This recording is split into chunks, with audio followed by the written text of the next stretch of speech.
Hello and welcome to the Biomass Magazine podcast. I'm your host, Anna Simet. We are here live at the International Biomass Conference and Expo in Nashville on the trade show floor. With me, I have Ranjit Maharajan, and he's head of automation at Andritz Feed and Biofuel Division. Ranjit, hello and welcome to the podcast. Thanks, Anna. Thanks for having me. Yeah, so let's just jump right into things, Ranjit. Biomass facilities are under growing pressure to operate more efficiently and sustainably. How are digital technologies fundamentally changing what's possible inside a biomass plant today? Oh, that's a wonderful question. So, when you talk about technology, specifically digital technologies, there's a lot of talk about AI and machine learning and all that stuff. But these technologies have been actually around for quite some time. And what's interesting is that it's been more talked about now because it's more predominant, because more people are able to relate to it at this point. Yeah. But the fact of the matter is that a lot of these technologies have been here for like 10 years, 20 years, and so on in other industries. Yeah. And what we have done in Andritz, and as you know, Andritz is playing in many different fields. So we're in pulp and paper, we're in metals, mining, and hydro and power. So a lot of these technologies that has been proven in these industries, we have taken them and we have adapted them for our biomass industry. And the key is that it used to be, unaffordable. Let me put it that way for Yeah. our industry. And the growth in the technology and the development that's been happening recently is actually bridging that gap and making it more affordable. And that's where we are starting to see this technology creep up into other industries. It used to be only like, big industries like power, nuclear, where these were heavily used, but it's starting to trickle down into a lot of different industries, and we are kind of benefiting from that. And so that's really what it boils down to at this point is that some of these technologies are really powerful and being really proven, and we get an opportunity now to be able to utilize them in our biomass plants. So, Ranjit, when you talk about proven technology in other industries, what specifically transfers to biomass? Yeah, that's wonderful. There's a lot of different technologies. So let me maybe give a couple of examples, Yeah, right? sure. So, for example, in take a for example a mining industry. There's a lot of vibration sensors that's been used, and it's similarly many different technologies. These sensors are used now. Anybody could, there's tons of companies out there that would just put this vibration sensor would detect the patterns and things like that. But where it actually has transformed is that now we're able to do much more analysis. So we're able to predict, we're able to analyze patterns, and we're able to do all that stuff in a very, very quick and efficient way. And so what that does for us in the biomass is that like we don't have the luxury to have a vibration analyst sitting in our Right. facility Yeah. and being able to go through these patterns and detect early signs of failures and things like that. And so we've taken this technology, and once we put them into our industries, we're able to detect earlier let's say a shaft is going to be giving abnormal vibration, even though it's within that envelope of it's fine.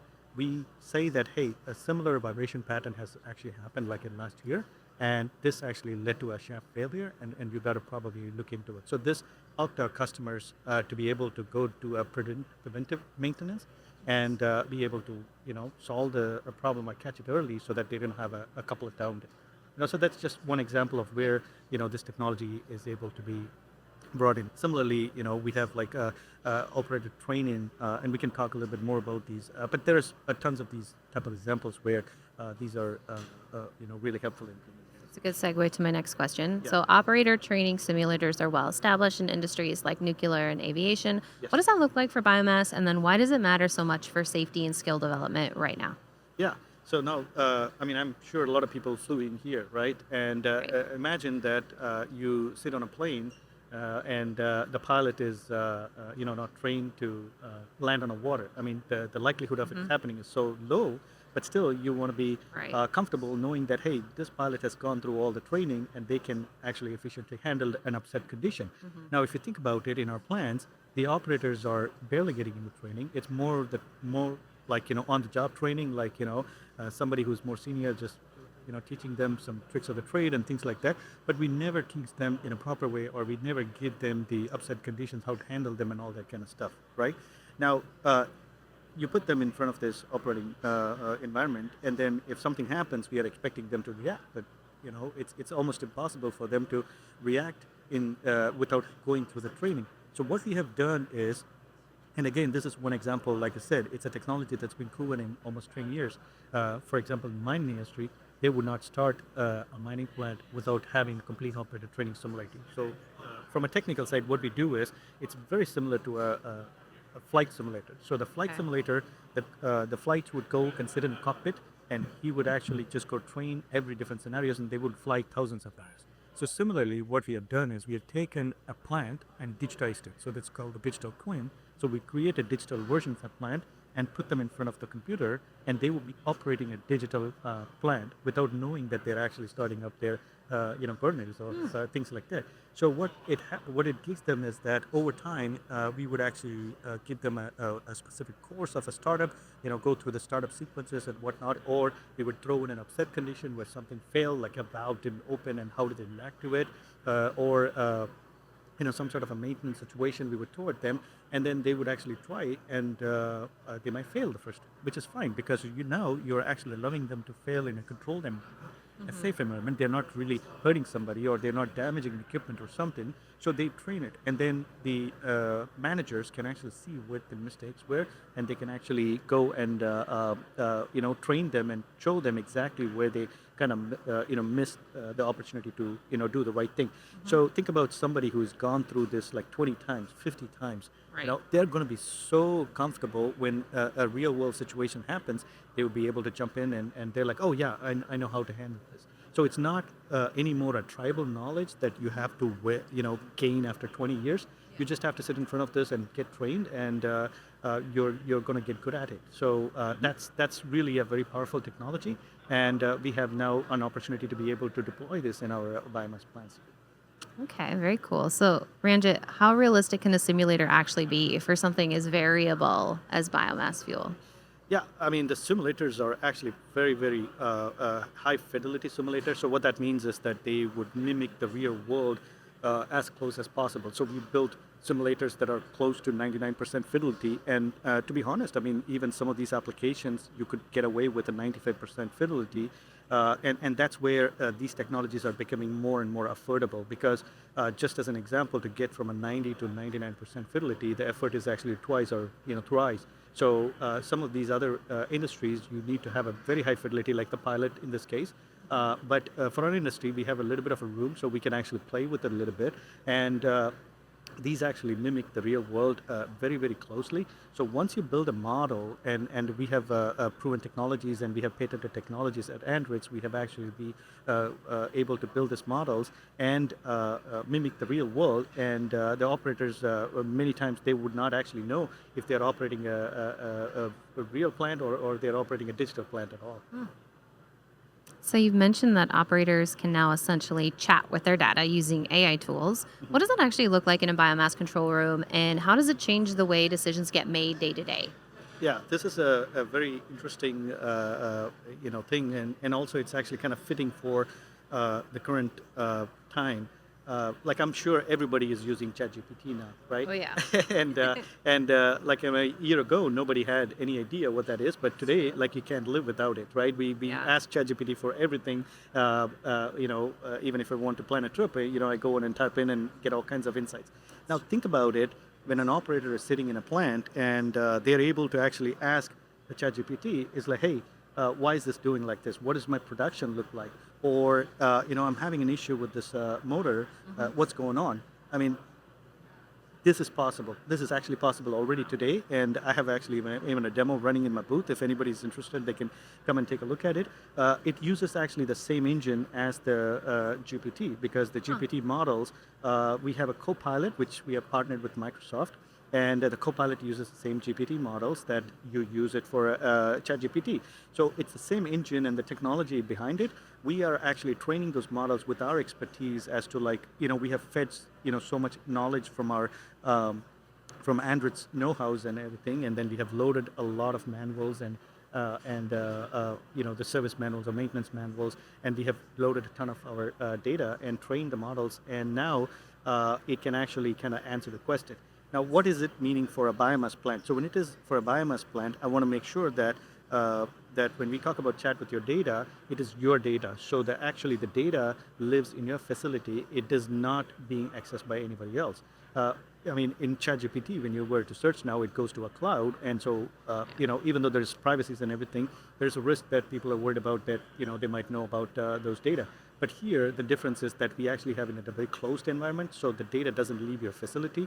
So you could get answers only to the data. So if you're asking for something out in the cloud, you're not going to get that, but you would be able to get the answers to the data. Now, why this is powerful is that, as everybody has already experienced with ChatGPT, it just brings in all kinds of different information from every nook and corner of the world. Similarly, here we have like so many different systems. There's an MES system, there's a control system, and there's a SAP or some sort of an ERP system, and there's all these kind of different systems in there. There's historians and CMMS and all these type, and the data is there.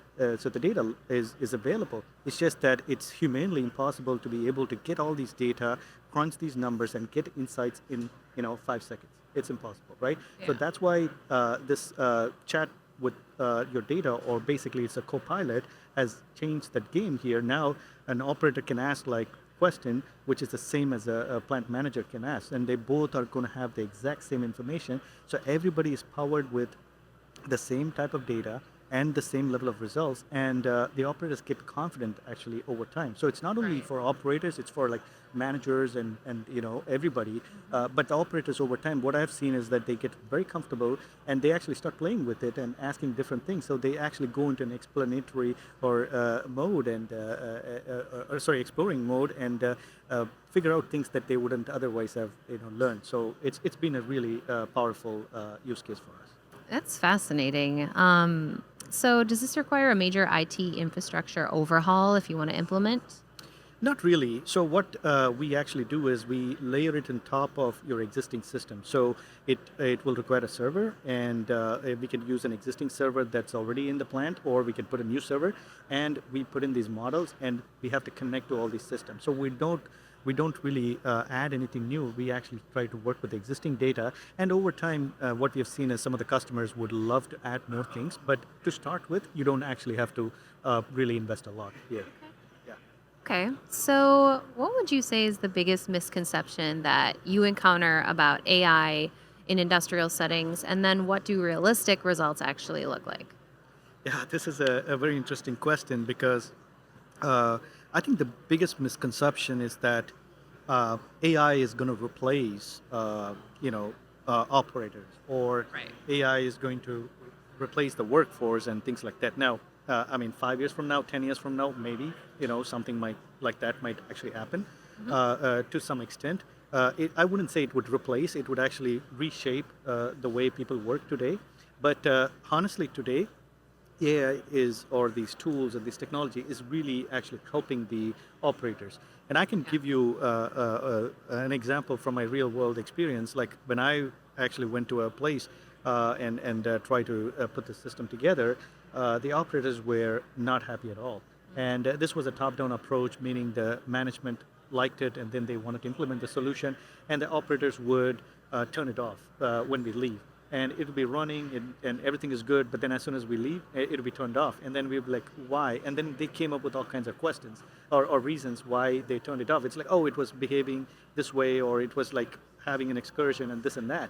But then when we look into it, that's not true. So then when we started digging into it, and this person said to me is like, well, you're trying to get me fired, and that's why I don't like this system.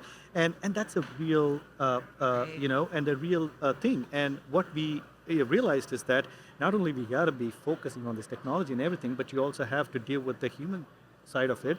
And what we now do is make sure that the customer understands, be it a mill manager or an operator, understands what is this action.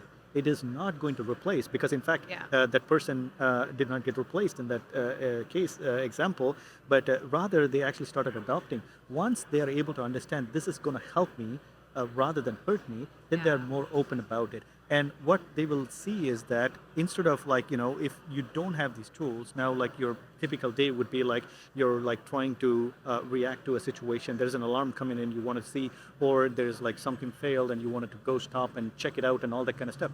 Now, they move from more of a they move from more of like being from reactive to being proactive. So all their like maybe 30, 40, 50% of their time, which they spent on reacting to a problem, now they have the time. And Yeah. they actually focus on optimizing their production and doing things that actually adds value to it. And they actually get upskilled through this process. So really, this digitalization is a process where you don't really replace somebody, but you Yeah. upskill them, and they get actually much more, confident and more contributing to the overall, picture for the mills. Yeah. That makes sense. So obviously not replacing somebody's job or salary. How do you measure the ROI on these investments? Yeah, so there are the ROI is always an interesting topic Yeah. because obviously at the end of the day we're not doing this for fun. We wanted to get our bang for the buck. Yep. So when we so we actually bucket these technologies or solutions into a couple of different categories. One is like there are very very clear ROI type of solutions. So we go and look at an operation where there is some savings we can do by optimizing. Let's say there's a moisture swing, and you could optimize that, and you could actually save, 1 to 2% of those swings, and that equates to like, let's say $300,000 or something like that, and that would be something like a less than a year ROI. So that's a very clear ROI use case. So those are very very actually attractive to the customers. In fact, we see a lot of customers wanting to deploy those type of projects because it's easier for them to also justify. And there are going to be some other cases where the ROI is going to be long term. For example, like let's say anything that touches the maintenance or anything that touches the training. So the two examples I give, like there is a vibration sensor and it detects a failure. Now there could be one site that didn't have a failure for 2 years, or there could be a site that actually has a failure the next day. So the ROI is like for the first site is probably 2 years, but then the second site is like one day. So these are the type of things that the customer have to understand, and over time they will see that. But what we do in Andritz is that the first thing is we actually go in and do an audit. We sit with the customer. We don't sell like a packaged solution or anything. We go sit with them and then trying to understand what are their problem areas are. I mean, I could technically walk into a plant and there could be 10 projects we could do, but we kind of put together and rank them in. It's like, what is the biggest bang for the buck? Which one has the highest ROI? Which one is going to be improving your pain points? Because for some it should be production increase, or some should be like operations and maintenance. So we go through this and we figure out like what's going to be making sense, and then we put together the roadmap. And one thing I want to mention here is that these are 5, 7, 10-year journey. Digitalization is not something you come and flip it on and then you're good to go. It's a journey, and so we put that roadmap together and explain them where is the ROI for each one of these phases. And most of the time what we try to do is like we want to have a cash flow positive. So meaning let's invest into this project A and then get some savings and return on investment, and use that money to go to the next one, and so on and so forth. So that's how we build our process here. Okay. So combustion optimization keeps coming up as a high value early application. Can you get into a little bit of the technical detail about what's actually happening inside a biomass boiler and then what kind of gains are realistic? Yeah, this is actually one great example that a technology from an adjacent industry has been brought in. For example, like these type of boilers have been used in pulp and paper or power plants for quite some time, and these technologies have been deployed in there. So for example, one of the technology we have is is called optimization controls, and it's a patented technology that we have at Andritz. And what it does is it actually looks at your real world scenarios. We build a digital model, and this digital model will actually pass through all the actions before it actually deploys the real world action. So, for example, if you are trying to reach a moisture set point, you actually put a set points and then you measure, and then you kind of feedback and then get the feedback and you adjust it and you keep doing that. It's like simply like your thermostat at home. Like you want a certain temperature, you set it up, and then you just wait for it to go, and then it just keeps Yeah. repeating until it gets to the temperature you set up. So most of the plants run in a similar operation. It's called a PID controller. It's a very classical controller, and that's where most of the time it's like feedback loop that they try to put together. Now, in a case like this boiler optimization, that's not going to work because there is like so many different variables that's going to interact with each other, Hmm. and it's going to affect that. And so in order to really be able to clamp it down and have a very tight control, you need to be able to have multi-predictive controller. So it's a different class of controller, but the point is that we developed the technologies where we actually could take this and look at all these different variabilities. So because in biomass, I mean, the fuel source is the biggest culprit here because we have like the moisture changing all the time. It comes from different piles and so on and so forth. Now, how do you account for it? Now, we have a digital model where we actually can model this like, hey, if this variation is like this, how do you want to react to it? So even before the real world applies those settings, the digital world looks at it and out of so many different options, it picks the right one and being able to send that as an output, and that's what gets controlled in the real world. And what happens when you do that is like, a variation of let's say a 2% could be minimized to 0.5%. So that's like a big save. So that we is going to run your boiler very optimally, and it's going to help your throughput also very high. So this is just one example where this technology and this solution has been already vetted out in other industries for more than 10 years, and this is a great example where we can actually take this and be able to utilize it here. Okay, so what would you say is the most surprising transformation that you've seen when simulation training and real time AI support work together in an operation? Yeah. Um, what's the interesting thing I've seen is that uh, I think the adoption and how how they leverage this over time, because obviously, again, I can go back to this ChatGPT example. When it was put out, I don't think that even OpenAI kind of was like uh, thinking about all the use cases, and it's kind of like changing all the time and it's evolving all the time. So similarly, when we were able to deploy these solutions, we actually are able to see enhancements that could be done, and that actually kind of really gives a totally different output than what we had planned for. And I mean, I'm sure there are like smart people everywhere, so they all come up with different ideas, and then we are able to incorporate that. And the speed with which we are able to incorporate now is what's really changing the landscape here. So for me, I think the biggest thing is that the adoption curve, and once they are able to adopt, how soon they wanted to expand into other areas, and that's what's been fascinating because initially it's always like there's a phase that they doubt everything, but once somebody believes in it and they can able to see the results, then they just like the adoption curve goes up through the roof. Right. So, how long would you say it typically takes to see that kind of cultural shift? Yeah, it depends. And quite frankly, I mean, we've seen places where the adoption has been very, very fast, and there are places it's slow, and it kind of boils down to a couple of different factors. One is the leadership approach. There are places where the leaders are pushing for these changes because I talked to a lot of customers and everybody has said that, hey, I have an initiative to do something with AI. What do I do, right? So a lot of places the leaders actually start this and then they drive through. So it's a more of a top-down approach. In those kind of cases, it's what we have seen is the adoption has been a little bit more faster. And there are places where it actually also the other way. Sometimes the top-down approach doesn't work because there'd be like places where I've been. There is like, well, this is something my management want to do, but I'm not really interested in this at this point. So Yeah. in those cases, it takes a little bit for a while for them to understand the advantage. But Hmm. once they see it, they are actually one of the ones that actually becomes champions, and they're like, hey, I wanted to do this over here and here and here. How do I do that? So Yeah. it kind of depends on one is the personalities Yeah. and the champions that are within the plant, but also how it is being pushed down from the leadership level. That makes sense. Okay. So, for a biomass operator who's early in their digital journey, what's your practical advice on where to start and then where should they be what should be they should be careful to avoid? Yeah. So as I mentioned, I think there is a lot of buzz around this topic in the last year or so. I mean, a couple of years ago, I was still doing this. Nobody was talking to me, but now everybody wants to talk about this I bet. topic. And thanks to ChatGPT for doing something like this. Yeah. But the point is that I think a lot of people want to do something, but they just don't know what to do. And our answer is that, like I mentioned, I could probably walk into any client today and maybe do 10 projects. But is it the right one to do first, and which one to do next, and so on and so forth. So our approach has been very simple.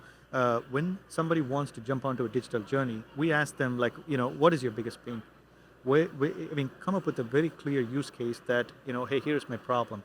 And then what we do is we actually go to the site, and most of the time we do a complete audit. And that audit would be, a couple of days. It is looking at your facility, looking at your existing install base, look and talking to operators, talking to maintenance people, talking to the mill managers, the production managers, and all that, and trying to get, different aspects of what your pain point you're trying to solve. Then we look at that and we kind of put together, okay, these are the different technologies that's going to address this, and so on. And then we kind of look at it and say, hey, here's your roadmap, and this is what you can do, and this is what's going to be your ROI. So it's a combination of all that, and then the customer understands where they're going to be a year from now, 2 years from now, 5 years from now, and gives them a very clear picture. And my advice is that there's a lot of noise around here, and you just don't want to implement something just for the sake of implementing, because then you're not going to be one, successful, but also you're going to actually be like, not wanting to jump onto the next one, and you would be missing out a lot. So, I mean, I would love to partner everybody with Andritz, but not necessarily, that you have to do it with a vendor like Andritz, even if you do the due diligence. And that's most important, is like, look at your pain points, look at the different solutions that are out there, and put together a roadmap, and understand that it's not going to be like flipping a switch and getting the results. It's a long journey, but 5 years from now, everybody is going to have some level of these digitalization. It's not Right. going anywhere. So do the right thing and set it up in the right way. Okay. Yeah. So, as my last question, little crystal ball, Yeah. what's your perspective on where autonomous operations in biomass are headed over the next 5 to 10 years? Um, so if you were to ask me this question a year ago, or even 6 months ago, Yeah. my answer would have been different than what I'm going to say today. So Andritz is actually heavily invested into autonomous operation as well. And so what is autonomous operation? Now, I have a Tesla. I'm from Atlanta. I drove here in full self-driving. So almost 80, 90% of Wow. the time, almost more than 250 miles, I did not, drive. So that's the level of technology that has come through. And it is real, it is here. It is not something that is in the far distance. So the same technology, we are actually taking it and putting it into the biomass plant, believe it or not. So that's why I said, like, 6 months ago, if you asked me, the answer would be different. So my answer is that with the pace that everything is growing, I feel like we could see something definitely in the next 5 years. There will be a broad adoption for sure in 10 years. A lot of people are going to be doing this, but the early adopters are going to try something already in the next 1 to 3 years, in my opinion. There are already a lot of customers that we're talking to that are interested, and it kind of boils down to, like, mostly the greenfield plants when they're wanting to build. They wanted to do the future, with all the futuristic visions and everything. That's where a lot of interest is right now. But over time, it's going to get adoption very quickly. And my guess would be that we would be ready with everything within the next 1 to 3 years. But in terms of having a fully autonomous mill in action, might be somewhere around 3 to 5 years is what I would say. And again, 3 months or 6 months from now, maybe there's technology is evolving so fast that the answer could be that, oh, we can have it in 2 years. Right. So that's just so fascinating, even for me being in this field, like how fast things are moving. Right? Yeah. Yeah. Well, this conversation has been super fascinating. Ranjit, anything else that you want to add before we wrap things up? No, I think we've kind of discussed a lot, and I would say that this is real. The technology is real, and there has been some fascinating development in the overall broader technology as well. So definitely, people who have thought about it or wanting to do something, they should look into it, or if something has been shelved, previously, now it's time to kind of take a look at it and see what the technology can help them. And most of the time, your investments are going to be very low, or almost like it's going to be having like I said, a positive cash flow type of projects. So it's worth looking into it and investing into this, and putting together the roadmap so you can have a vision of like where you want to be in 3, 5, or 10 years from now. Because I don't think anybody wants to be 3 or 5 years from now left behind. So you Right. wanted to jump onto this bandwagon as soon as you can. And obviously we have a lot of experience and a lot of vetted technology that's out there. So Andritz would be more than happy to help anybody in this Yeah. journey. You seem like the guy to talk to, Ranjit, and I just want to thank you so much for coming on the podcast and chatting with me. Yeah, absolutely, Anna. It's been fun, and Yeah. thanks for having me. The questions were all great, and really appreciate it. Thank you. It's my pleasure. And to our viewers, thank you so much for tuning in. Hope you enjoyed this episode. See you later.